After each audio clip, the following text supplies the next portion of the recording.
नमस्कार, एक बार फिर स्वागत है आपका आपके के channel education by doctor Sharma के इस नए संस्करण में। आज हम एक महत्वपूर्ण विषय लेकर आए हैं आपके सामने। प्रमुख इतिहासकार। राजस्थान के इतिहास को लिखने में प्रारंभिक काल में जिन इतिहासकारों की महत्वपूर्ण भूमिका रही, उनके विषय में आज हम जानकारी प्राप्त करेंगे, जो महत्वपूर्ण स्रोतों से ली गई है, जिनमें मनोज Nainsi, colonel James Tod, Shyamal Das, Suryamal Mishra, Gaurishankar Hirachand Ojha जैसे इतिहासकार महत्वपूर्ण हैं। उनकी रचनाओं, उनका जीवन परिचय, इन सब को आज की वीडियो में हम जानेंगे, क्योंकि ये वे विषय हैं जिस पर ज़्यादा चर्चाएं नहीं हुई है और ऑथेंटिक बुक से इनको लिया गया है। तो इसके सारे ही तथ्य जो है वो परीक्षा की दृष्टि से महत्वपूर्ण हैं और महत्वपूर्ण रहेंगे। तो आइए शुरू करते हैं। हम प्रमुख इतिहासकारों में सबसे पहले मनोज नैन्सी जी के विषय में जानने का प्रयास करते हैं। मनोज नैन्सी इतिहास विषय घटनाओं में बचपन से ही रुचि लेते थे। चारण भाटों से प्राप्त जानकारियों को ये लिपिबद्ध कर लेते थे। मनोज नैन्सी का जन्म ओसवाल वैश्यों की मनोज शाखा में 1610 ईस्वी में हुआ। उनके पिता जयमल एवं माता स्वरूप देवी थी। मनोज घराना कई पीढ़ियों से मारवाड़ घराने की सेवा में काम कर रहा था। युवा अवस्था में नैन्सी को भी राज्य सेवा में नियुक्ति प्राप्त हुई। 1657-58 ईस्वी में नैन्सी की सैनिक एवं राजनीतिक योग्यताओं को देखते हुए महाराजा जसवंत सिंह ने उन्हें अपना दीवान नियुक्त किया। उन्होंने 10 वर्ष तक राज्य की सेवा की। जब औरंगजेब ने महाराजा जसवंत सिंह को शिवाजी का दमन करने के लिए औरंगाबाद भेजा, तो वे अपने साथ नैन्सी जी को भी ले गए। उनके भाई सुंदरदास को भी वे ले गए थे। वहां महाराजा जसवंत सिंह ने उनसे नाराज होकर दोनों भाइयों को बंदी बना लिया और अंत में उन्हें जोधपुर भेजते समय मरवा डाला। यह विस्मयजनक घटना है। नैन्सी ने 2 महत्वपूर्ण ग्रंथ लिखे। मनोज नैन्सी की ख्यात मारवाड़ा परगना रे विगत, इसमें ख्यात अधिक महत्वपूर्ण ग्रंथ सिद्ध हुआ। तो ये था मनोज नैन्सी का संक्षिप्त परिचय। अब देखते हैं हम कर्नल जेम्स टॉड, जो राजस्थान के इतिहास लेखकों में महत्वपूर्ण हैं, जिन्होंने राजस्थान के इतिहास लेखन में महत्वपूर्ण भूमिका निभाई। कर्नल जेम्स टॉड की यदि हम जीवन परिचय की बात करें तो आपका जन्म इंग्लैंड में 20 मार्च 1782 में हुआ था। आप 1798 में ईस्ट इंडिया कंपनी में एक सैनिक रंगरूट के रूप में भारत आए। उन्होंने 1801 में दिल्ली के निकट एक पुरानी नहर की पैमाइश का काम किया तथा 1805 में वह दौलत राव सिंधिया के दरबार में एक सैनिक टुकड़ी में नियुक्त हुए। 1870 से 1822 के मध्य टॉड को पश्चिम राजपुताना राज्य में ईस्ट इंडिया कंपनी का पॉलिटिकल एजेंट बनाकर भेजा गया। यह एक महत्वपूर्ण घटना थी जिसने राजस्थान के इतिहास में महत्वपूर्ण भूमिका निभाई, क्योंकि यहाँ आने के बाद ही एक व्यवस्थित रूप से इतिहासकार हमें मिला।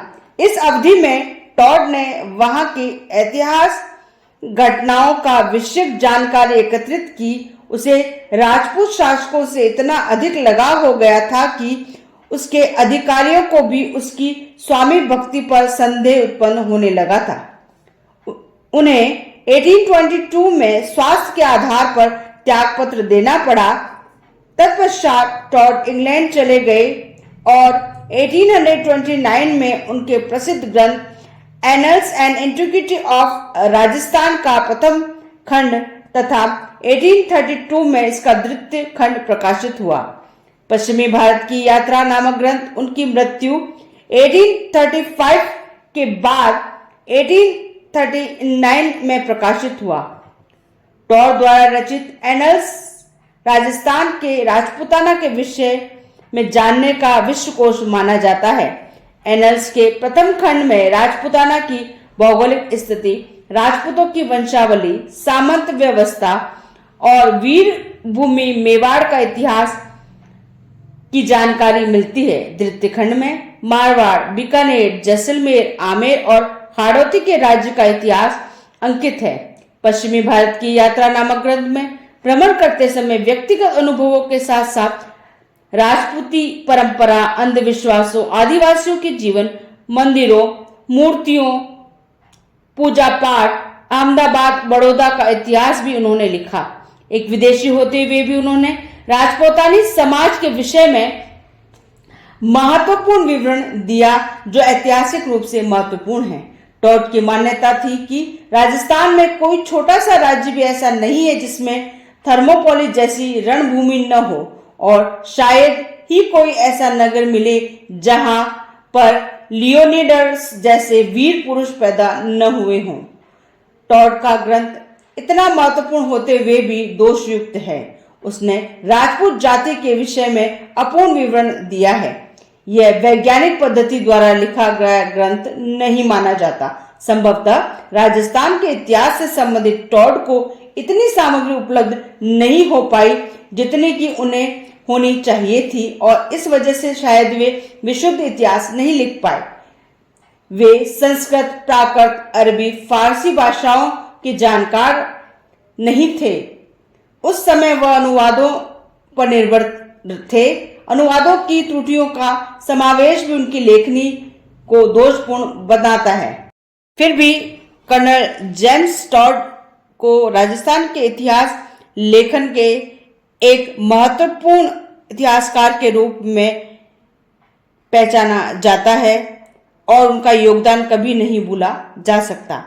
अब हम अगले इतिहासकार की बात करें तो कवि राजा श्यामल दास।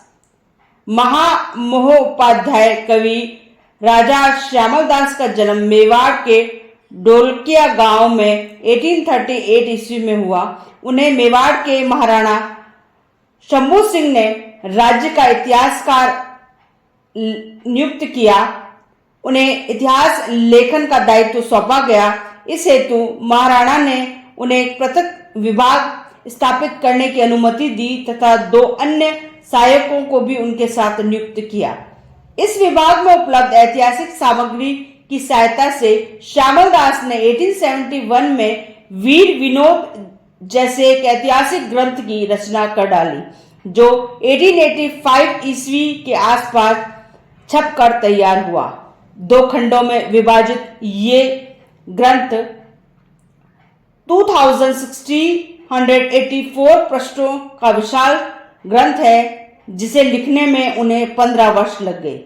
वीर विनोद मुख्य रूप से उदयपुर राज्य का इतिहास है, लेकिन इसमें प्रसंगवश इन राज्यों का भी उल्लेख मिलता है जो किसी न किसी प्रकार से उदयपुर राज्य से संबंधित रहे हों।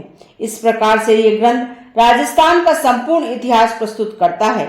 महाराणा ने उन्हें कवि राजा की उपाधि प्रदान की थी और राजस्थान के इतिहास लेखन में उनकी भूमिका महत्वपूर्ण कही जा सकती है। राजस्थान के अगले महत्वपूर्ण इतिहासकार महाकवि सूर्यमल मिश्रण हैं। सूर्यमल मिश्रण का जन्म 1815 ईस्वी में पिता चंडीदास एवं माता भवानीबाई के घर में हुआ।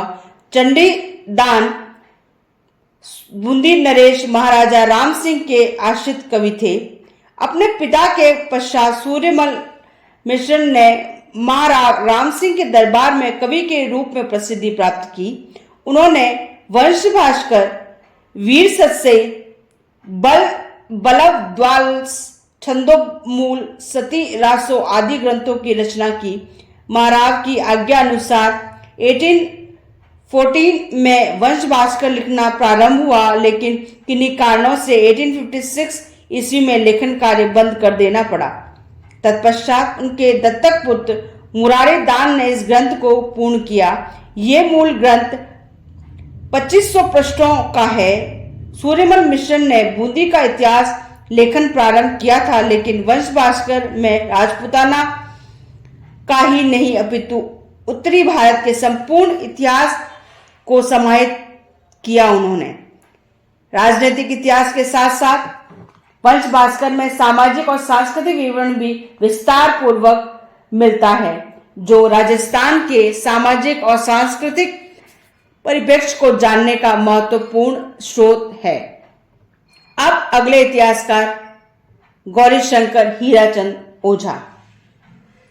इनका जन्म 1863 ईस्वी में सिरोही राज्य के रोहिड़ा ग्राम में हुआ था। ये मुंबई से हाई स्कूल की परीक्षा पास कर उदयपुर में आ बसे।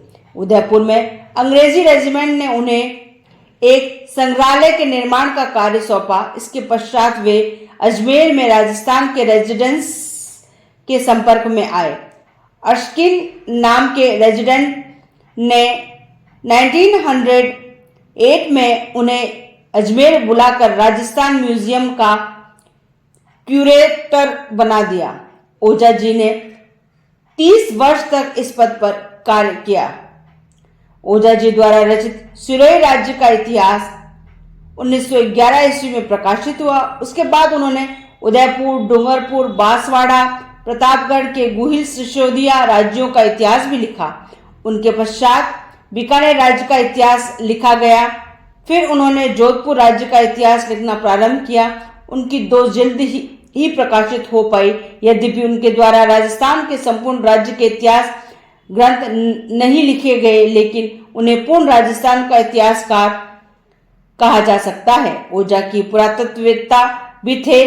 उन्हें लिपिमाला तथा स्थापत्य कला की विशेष जानकारी थी। उन्होंने अपने ग्रंथों के लेखन में पुरातत्व सामग्री का भरपूर इस्तेमाल किया और इस प्रकार राजस्थान के अनेक राज्यों का इतिहास उन्होंने राजस्थान के इतिहास लेखन में महत्वपूर्ण भूमिका निभाई। तो ये वे व्यक्तित्व हैं जिनका अभी हमने वर्णन किया, जिनका राजस्थान के इतिहास लेखन में महत्वपूर्ण भूमिका रही है। श्यामल दास हो, गौरीशंकर हीराचंद ओझा हो, colonel James Tod, Suryamal Mishra, मोनो नैन्सी, कर्नल जेम्स टॉड, ये सब इतिहास को जानने समझने के वो व्यक्तित्व हैं जिनकी लेखनी ने राजस्थान के इतिहास को एक नया रूप दिया।